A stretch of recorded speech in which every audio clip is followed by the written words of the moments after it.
प्रकाशले दारा निस्केको महानायिका भनेपछि पूजाले कति चुप बस्ने भन्दै फर्काइन् जवाफ।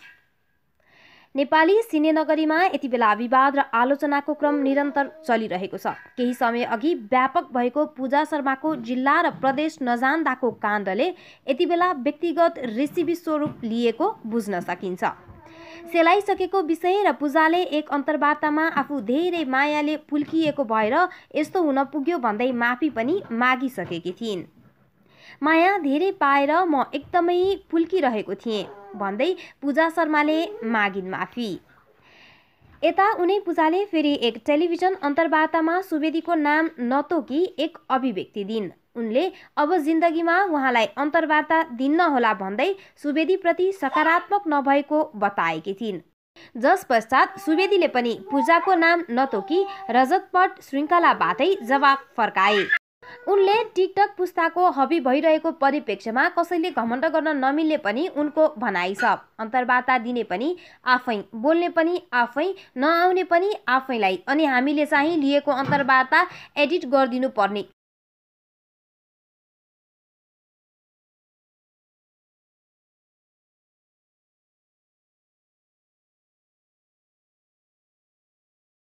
त्यो पनि मिलाई सुवेदीले भने। पूजाप्रति खट्किएका उनले पूजालाई नै लक्षित गर्दै महानायिका बनाइदिनु पर्ने, त्यो पनि दारा निस्केको अनुहारलाई भन्दै कडा जवाफ फर्काएका छन्। सुवेदीले यस्तो जवाफ दिएपछि नायिका शर्माले एक स्ट्याटस लेख्दै आक्रोश पोखेकी छन्। शर्माले कति चुप रहने, कति सहने भन्दै सुवेदीको दारा निस्केको महानायिका भन्ने अभिव्यक्तिप्रति आपत्ति जनाउँदै आफ्नो मानहानि गर्न कुनै कसर नछोडेको लेखेकी छन्। शर्माले कति चुप रहने, कति सहने भन्दै सुवेदीको दारा निस्केको महानायिका भन्ने अभिव्यक्तिप्रति आपत्ति जनाउँदै आफ्नो मानहानि गर्न कुनै कसर नछोडेको लेखेकी छन्। के एक पत्रकारले यस्तो अशिष्ट, अभद्र र अमर्यादित शब्द प्रयोग गर्न मिल्छ भन्दै प्रश्न तेर्साएकी छन्। आफूले कसैको नाम नतोकेको भन्दै पन्चिन खोजेको पनि उनले लेखेकी छन्।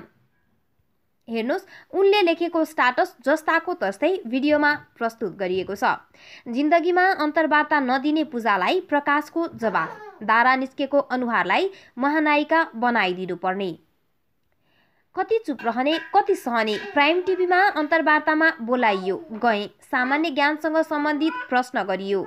इन्टरभ्यू चल्दा चल्दै मैले पत्रकार प्रकाश सुवेदीजीलाई मैले राम्रो गर्न सकिनँ, प्लिज यो काटिदिनुस् भने मान्नु भएन। पछि जब प्रकाशजी AP1 जानुभयो, मलाई पुनः इन्टरभ्यूमा आउनु पूजा भनेर भन्नुभयो। म मानसिक तनाव झेलिरहेको थिएँ। अब फेरि पुरानो गल्ती कसरी गर्न सक्थेँ? म त्रसित पनि थिएँ। त्यसैले मैले सरी दाई, म आउन सक्दिनँ भने। तर त्यसपछि उहाँले आफ्नो कार्यक्रममा मलाई लक्षित गरेर दारा निस्केको महानायिका भनेर शारीरिक हावभावलाई लक्षित गरेर अत्यन्तै क्षुब्ध ढङ्गले प्रस्तुत गरेर मेरो मानहानि गर्न कुनै कसर छोड्नु भएन। के एक पत्रकारले यस्तो अशिष्ट, अभद्र र अमर्यादित शब्द प्रयोग गर्न मिल्छ? पत्रकारले गर्न सक्ला, मानौँ। के टेलिभिजनमा यस्ता असभ्य कुरा सम्पादन गर्ने कुनै निकाय छैन? हरेक ट्रोलको शिकारदेखि यस्तो अभद्र व्यवहारप्रति हामी कलाकार सधैँ मौन नै रहनुपर्ने? अहिले आएर उहाँले मैले कसैको नाम तोकेको छैन भनेर भन्दै हुनुहुन्छ। के यसरी पन्चिन मिल्छ? म नभए पनि कोही अभिनेत्रीलाई त दारे अभिनेत्री सम्बोधन गरिएकै छ त्यहाँ। हामी कलाकारहरू कहिलेसम्म यस्तो पालै पालो अतिवादको शिकार भइरहने? हाम्रा गल्ती छन् होलान् पनि, त्यो कुरा पत्रकार मित्रहरूले औल्याइदिनुपर्छ। तर यो ढङ्गको प्रस्तुतिकरणले के पत्रकारिताको पनि इज्जत बढ्छ त?